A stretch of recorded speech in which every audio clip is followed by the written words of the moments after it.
అసలు ఉత్తుపున్నాన్ని ఎందుకు కొట్టావు? అది అడిగిన వాళ్ళు లేరు. ఉత్తుపున్నాన్ని రూపాయి ఇవ్వకుండా వెళ్ళిపోయి తన్ని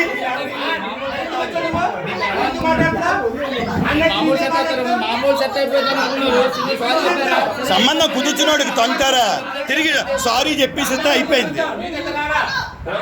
70 రోజులు పెట్టి నరకం అనుభవిస్తున్నాను, మానసిక శోభ అనుభవిస్తున్నాను. అక్కడ మా పిచ్చోడు అని చెప్పి ఇల్లు ఖాళీ చేసేయమన్నారు నన్ను. గుండెల మీద తన్నావు కదా, మనస్సాక్షి ఉందా నీకు? పంచాయతీకి ఎందుకు రాకపోవాలండి? 70 రోజులు పెట్టి పోలీసులకు పిలిస్తే ఎందుకు రాలేదండి? పంచాయతీకి ఎందుకు రాలేదండి? 10 రోజులు ఎందుకు రాలేదండి?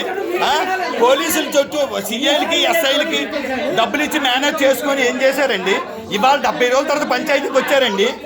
70 రోజుల తర్వాత ఎన్ని నరకం చూపించారు మాకు. ఇప్పుడు సారీ చెప్పేస్తే సారీ ఒక మాట చెప్పేస్తే అయిపోయింది. ఏంటండి నేను అది ఇంట్లో 1,00,000 అనొచ్చు 2 లక్షలు అనొచ్చు అన్నాను. ఆ మాట అన్నాను కాబట్టి చెప్తున్నాను.